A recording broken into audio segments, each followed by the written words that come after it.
Well, hello there, motherfuckers, and I'm here with your NXT Takeover Respect review.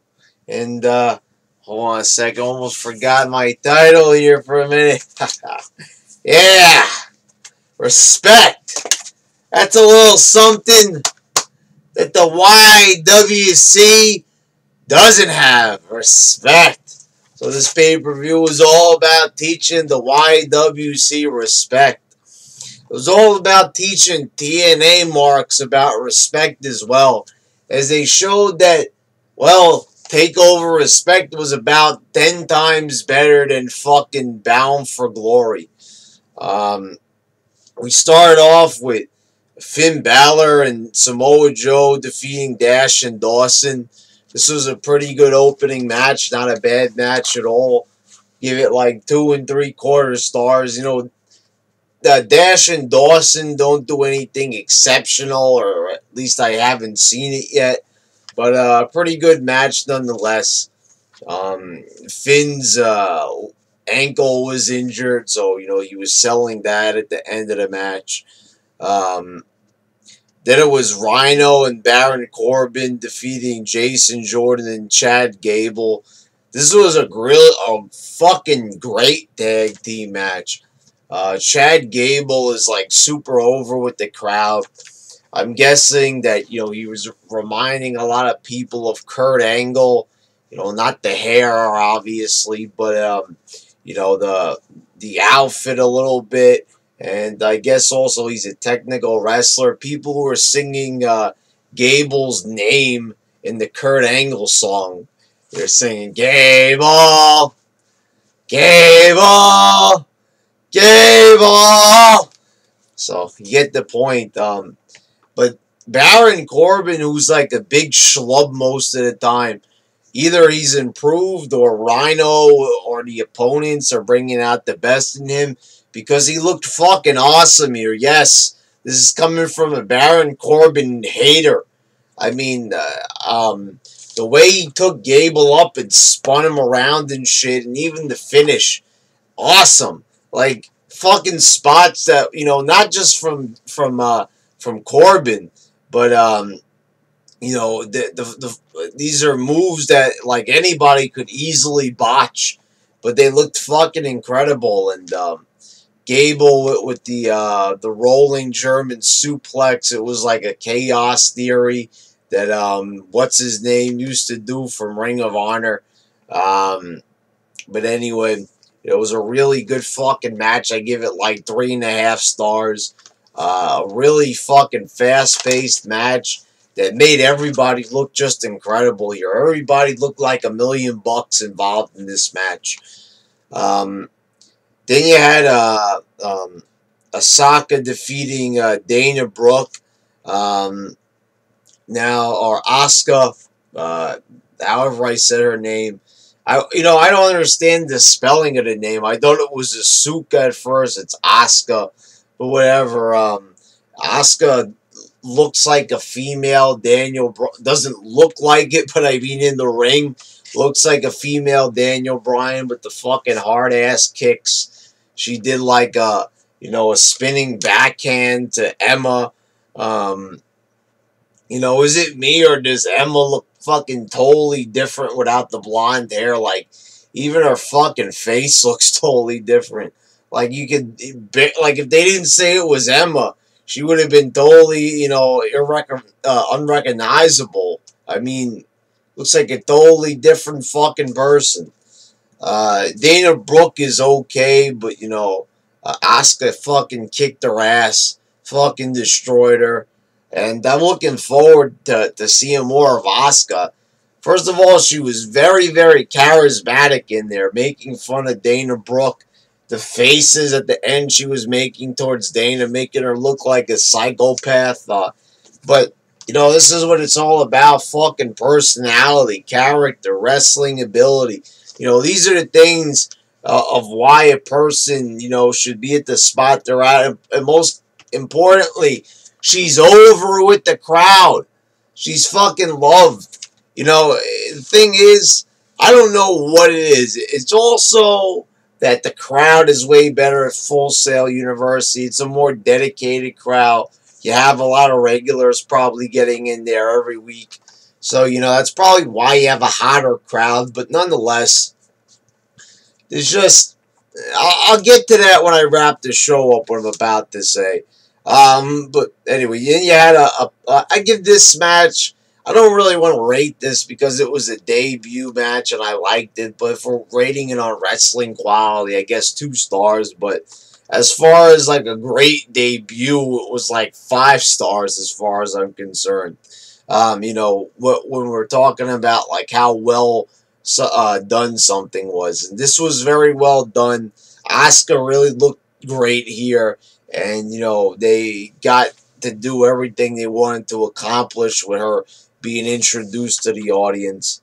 Then you had Apollo Crews defeating Tyler Breeze. And I was also a really big fan of this match, too. I don't like how they're kind of like almost burying Tyler Breeze. He hasn't had any big pay-per-view wins in a while. As I said, I don't really watch the NXT show regularly. So I'm not even sure. I think that was Asuka's debut, or was it her pay-per-view debut or special event debut? Pretty sure it was a regular debut. But anyway, with Tyler Breeze is such a great fucking wrestler. I mean, everything he does in there looks great. He's not one of the more high-flying stars, but the guy's got a great moveset.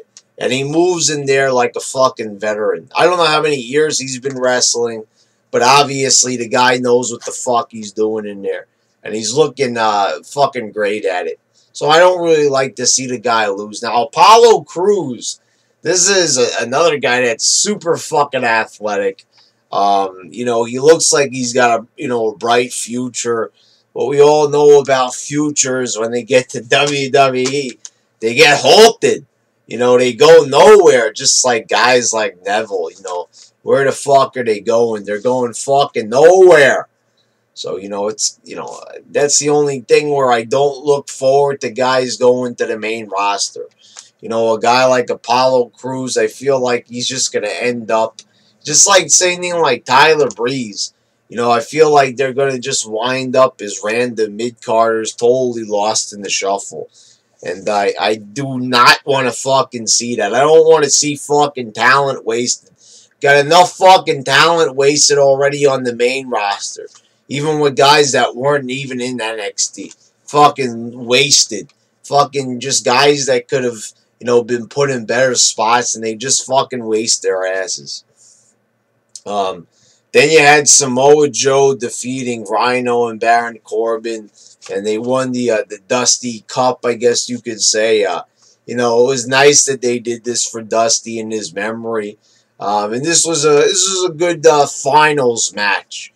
Not as good as the one against Jason Jordan and Gable, but it was still a pretty good match, like a 3-star match, 2 3/4 3-star match. Good finals. With still Finn Balor trying to fight through the ankle injury, but, a good match. And once again, Baron Corbin, the big schlub, the big schmuck, looked good again here. So, maybe this tag tournament is exactly what Corbin needed to awaken, his hidden great wrestling in him. But, let's see what happens after the tournament. But so far, I gotta say that wrestling Rhino... It's better he's teaming with Rhino than wrestling him, is what I'm going to say, because this was a great team. And it's made for a great tournament. Then and at the end they had Cody Rhodes and, Dustin come out and, they all celebrated the memory of Dusty Rhodes, and it was pretty nice. I liked it. Then you had your main event. It was Sasha Banks and Bayley in the Iron Man match. They were going to call it an Iron Woman match, but, I guess they heard how kind of like awkward it sounds a little bit, so whatever. We don't always have to be so like you know, sexually sensitive about these things, gender specific, you know.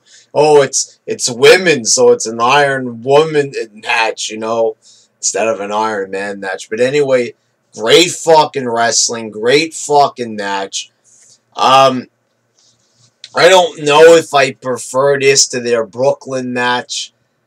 I still think I slightly prefer the Brooklyn match, but this was like a 4-star match, if not above that. For now, I'm thinking 4 stars, but it was pretty good. You know, I didn't feel like any of the falls were really cheap, even the count out one, because Sasha fucking tossed Bayley super hard into the LED board. So, you know, at least there was that. So I never felt like, you know, I was moaning or groaning at any of the falls, kind of like I would always do in a WWE Iron Man match. Remember The Rock pinning Triple H with a DDT, for God fucking sakes. Remember that shit? Or, you know, they would have cheap falls like in the 2 out of 3 falls match with roll-ups and stuff, and, you know, cheap roll-ups like, you know, schoolboys, you know, in the first minute or so. In this match, they didn't have a fall until 9 minutes in, which was fine by me. And Bayley won at the end at the last minute with a submission. So I was pretty happy with the way how this match was handled. Good fucking match, and I enjoyed it. Shut the fuck up! I'm trying to do a video here. Anyway, motherfuckers, it was a good pay-per-view. It was like 10 times better than Night of Champions. A billion times better than Hell in the Cell's probably going to be. Well, you got Brock and Taker, but probably every match on here is going to be better than every other match besides Brock and Taker, I'm guessing. So, yeah, there you go, motherfuckers.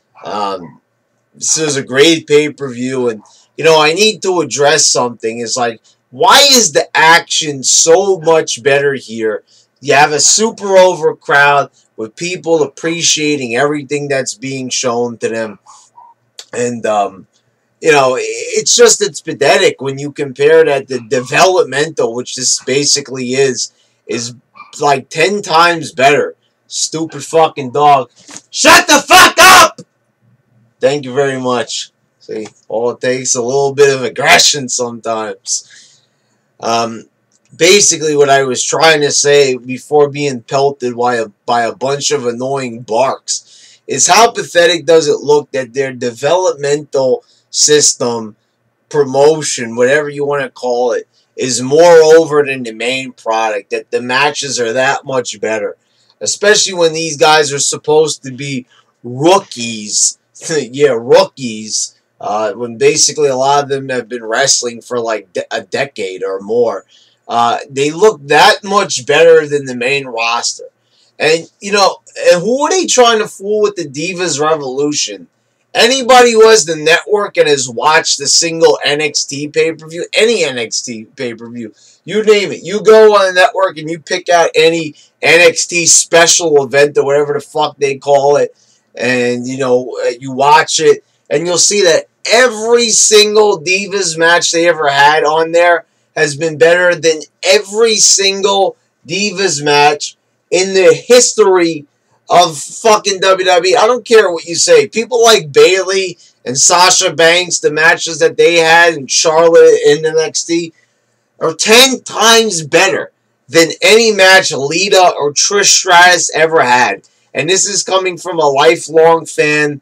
This is coming from, you know, somebody who didn't just start watching wrestling a year ago. No, the matches are way more technical. They're a lot better. That's not me talking out of my ass. That's fucking truth right there. So they need to start showing a little bit of respect for these divas that are breaking their asses in there. And then they come to the main roster and they shit all the fuck all over them. I'm getting goddamn fucking sick of it. Because this wrestling is too fucking good. Sasha Banks is already on the main roster. And she's done jack shit. Oh, bad. She pinned Nikki Bella on SmackDown. Well, fuck that shit. She should be winning the fucking belt. Look what she's doing. She's killing her fucking self out there. 30 fucking minutes. 30 fucking minutes in front of a crowd.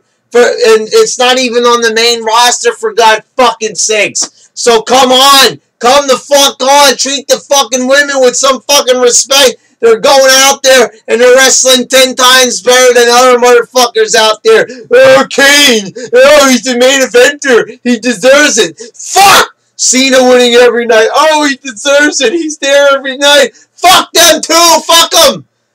Look at these fucking women out there. They're actually going out there and wrestling. Putting each other over. Not making the other one look weak. Perfectly booked. Wonderful match. And then we go to the main roster and we gotta watch the fucking women demeaned and just looked at as just, you know, fucking shit and fucking bathroom breaks. Because the matches are so fucking shitty. They're held back. They're told not to do better than the men, I guess, and some shit like that. And instead, yeah, these women are in the main event where they deserve to be because they're putting on the best matches. And then you got on the main roster, your main event is fucking Kane. What the fuck is going on here? Why? Why is the main roster so fucking shitty when the fucking developmental is having fucking A+ matches? Fucking bullshit. Great fucking pay-per-view. Great fucking special event. Great whatever the fuck they're calling it anymore. Fuck!